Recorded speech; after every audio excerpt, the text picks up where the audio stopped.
two, take two. I just couldn't stay focused.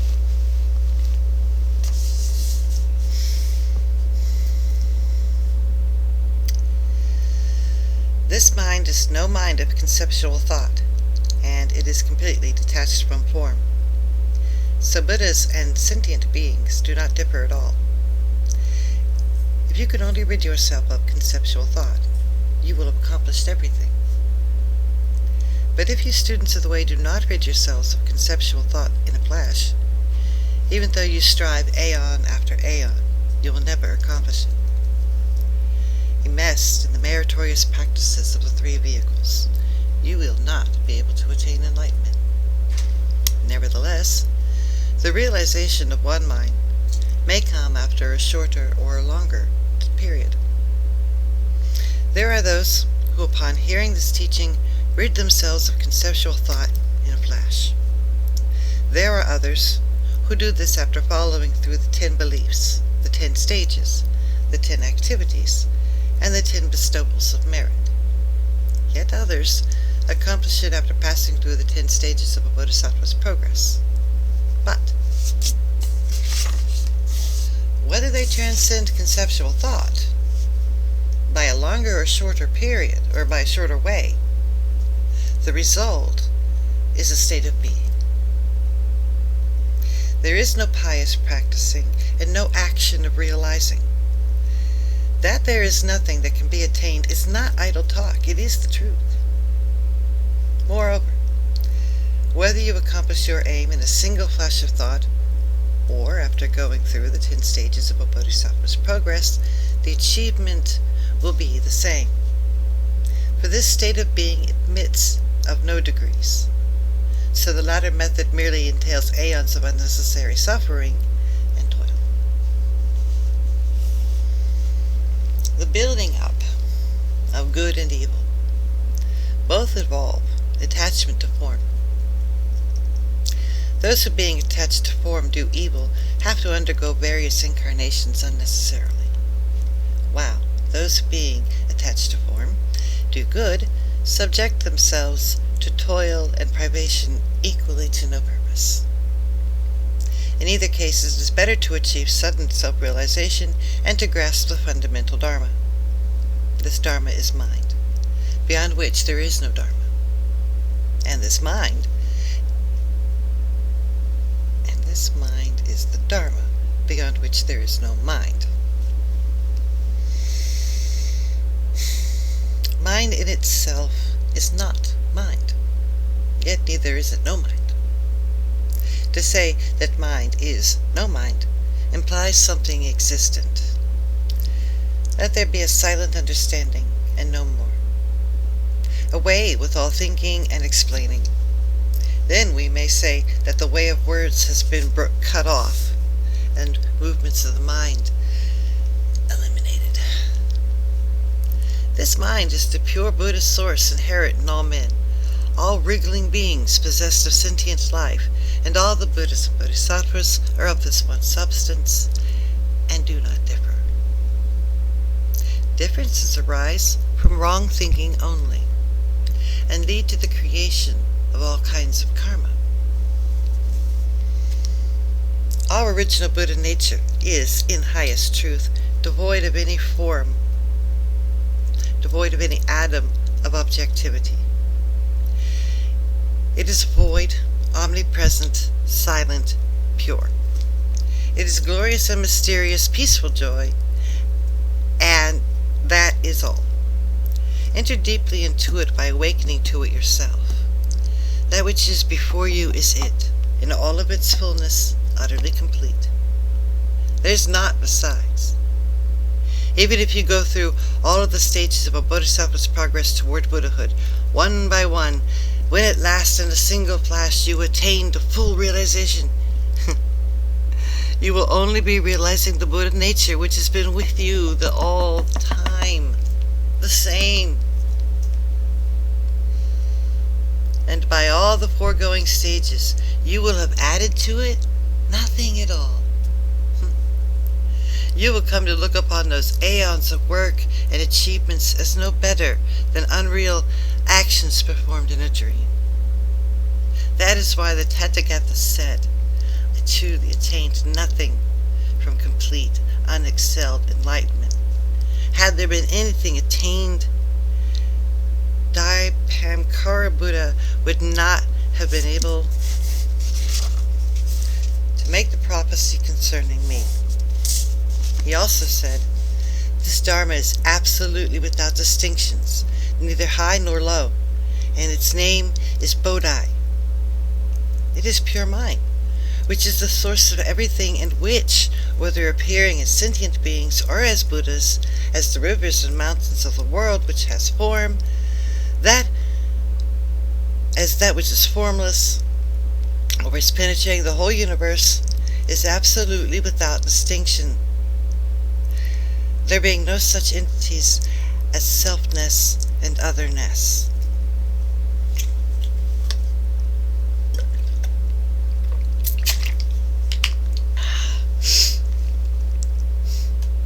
I was losing my train of consciousness.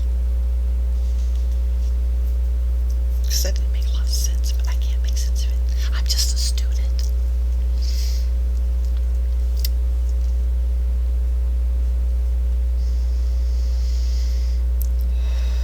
Well, the truth of the matter is, this man's teachings are hot fire.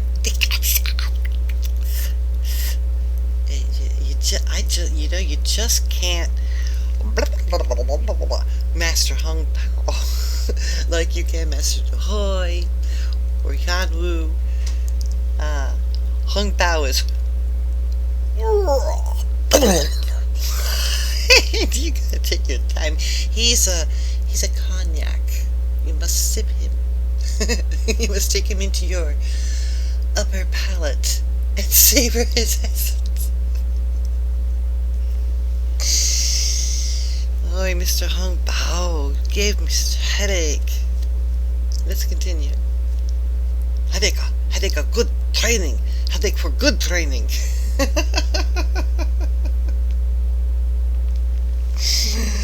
Listen, man, I can still start over again. This pure mind, the source of everything, shines forever and on all with the brilliance of its own perfection. But the people of the world do not awake to it, regarding only that which sees, hears, feels, and knows as mind. Blinded by their own sight, hearing, feeling, and knowing, they do not perceive the spiritual brilliance of the source substance. If only they would eliminate all conceptual thoughts in a flash, that source substance would manifest itself like the sun ascending through the void and illuminating the whole universe without hindrance or bounds. Therefore, if you students of the way seek to progress through seeing, hearing, feeling, and knowing, when you are deprived of your perceptions, your way to mind will be cut off, and you will find nowhere to enter. Only realize, though real mind is expressed in these perceptions, it neither forms part of them nor is separate from them. You should not start reasoning from these perceptions, nor allow them to give rise to conceptual thought. Yet nor should you seek the one mind apart from them, or abandon them in your pursuit of Dharma. Do not keep them, nor abandon them, nor dwell in them, nor cleave to them. Above, below, and around you, all is spontaneously existing, for there is nowhere which is outside of Buddha mind.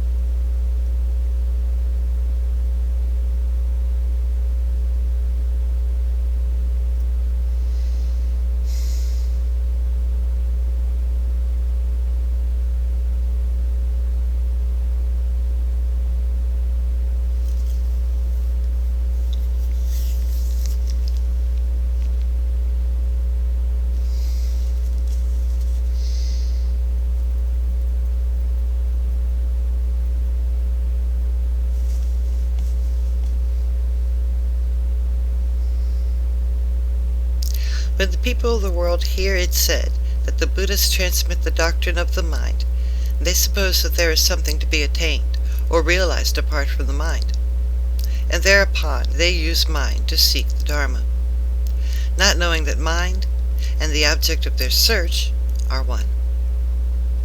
Mind cannot be used to seek something from mind, for then, after the passing of millions of aeons, the day of success will not have dawned. Such a method is not to be compared with suddenly eliminating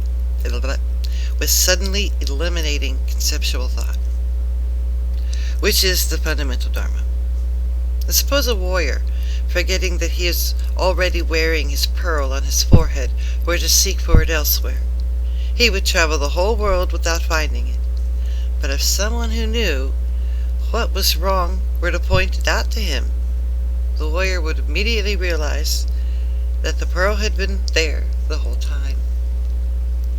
So, if you students of the way are mistaken about your own real mind, not recognizing that it is the Buddha, you will consequently look for him elsewhere. Indulging in various achievements and practices, and expecting to attain realization by such graduated practices. But even after aeons of diligent searching, you will not be able to attain the way. These methods cannot be compared to the sudden elimination of conceptual thought. In the certain knowledge that there is nothing at all which has absolute existence. Nothing on which to lay hold, nothing on which to rely, nothing in which to abide, nothing subjective or objective. It is by preventing the rise of conceptual thought that you will realize Bodhi, and when you do, you will just be realizing the Buddha who has always existed in your own mind. We went through a time of spiritual brain synapse firing and connections and zap zing ding bing boom brrr, totally opening up that okay, that thing that happens sometimes to people. I think they call it satori. Well, it was going on, but it wasn't it wasn't a greatly pleasurable, not completely pleasurable experience, because for all the loud uber real things happening in my imagination, in my mind, which was definitely my Dharma explaining itself to me in a way. It could only be that, it couldn't be anything else, because Mr. Huang-Po says all is mind and mind is Dharma and Dharma is mind, and we are not a thing to find. So at any rate, at one point, these mental units, these mental entities, were testing me very hard. And thinking, okay, I had the perception that ha ha ha, they had this attitude of superiority, or of ha ha ha, you've never done this before, you've never faced this before, you are surprised, ha ha ha ha, we are the strangers of the eons that come to judge you, it was a weird situation in my mind. But at any rate, what happened was, I looked at them, I said, hell no. I've always known you. You come from, your culture is, your sense of detailed duty, the thing you're using to judge me by, it came from me. You're nothing but, I called them kshatrins. And if you read my blog, you would know what kshatra is, and the people, some of the people who dwell in kshatra. So, I'm just doing nothing but blog, I'm shameless. Let's get back to the Lord here. The Lord Master of Zen.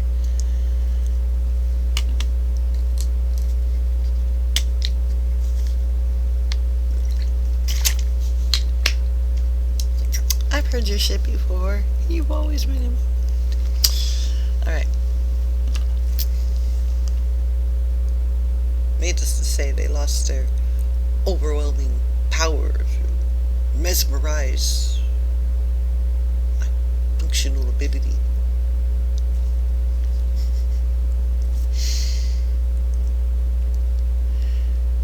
Aeons of striving will prove to be so much wasted effort, just as, when the warrior found his pearl, he merely discovered that it had been hanging on his forehead all the time, and just as his finding it had nothing to do with his efforts to discover it elsewhere.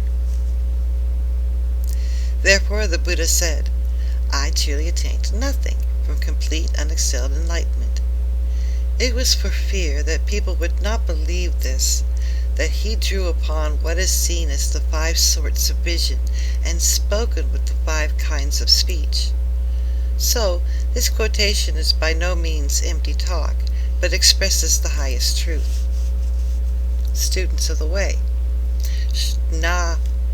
should be sure that the 4 elements composing the body do not constitute the self, that the self is not an entity, and that it cannot be deduced from this that the body is neither self nor entity.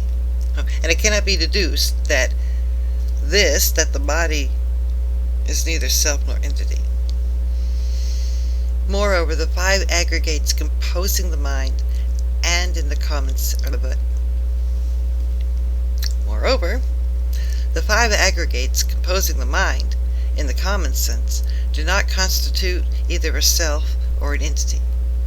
Hence it can be deduced that the so-called individual mind is neither self nor entity.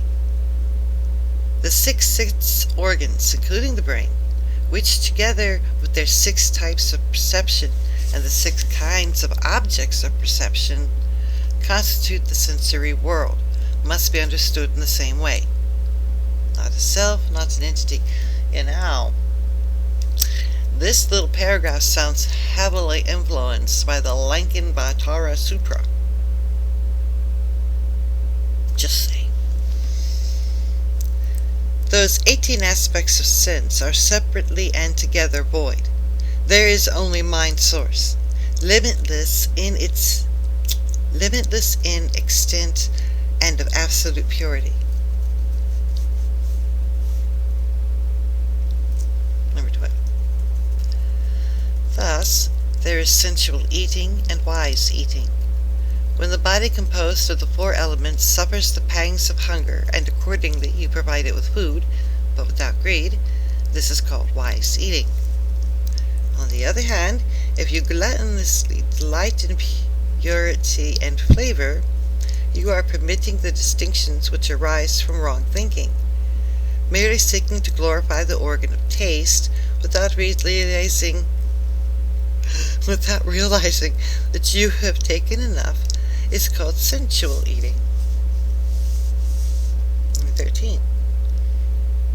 Shravakas reach enlightenment by hearing the Dharma, so they are called Sarvakyas.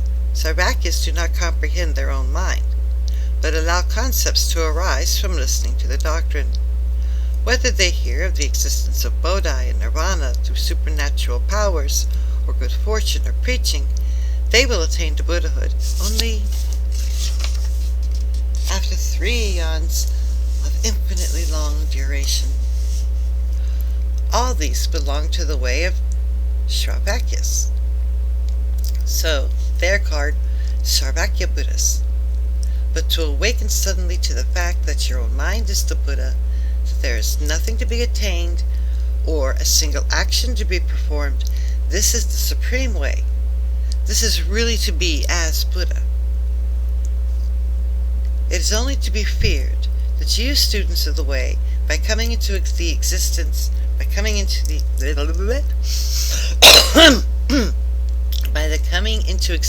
of a single thought, may raise a barrier between yourself and the way. From thought instant to thought instant, no form. From thought instant to thought instant, no activity. That is to be a Buddha. If you students of the way wish to become Buddhas, you need to study no doctrines whatsoever, but learn only how to avoid seeking for and attaching yourselves to anything. Where there is nothing sought, this implies mind unborn. Where there no attachment exists, this implies mind not destroyed. And that which is neither born nor destroyed is the Buddha.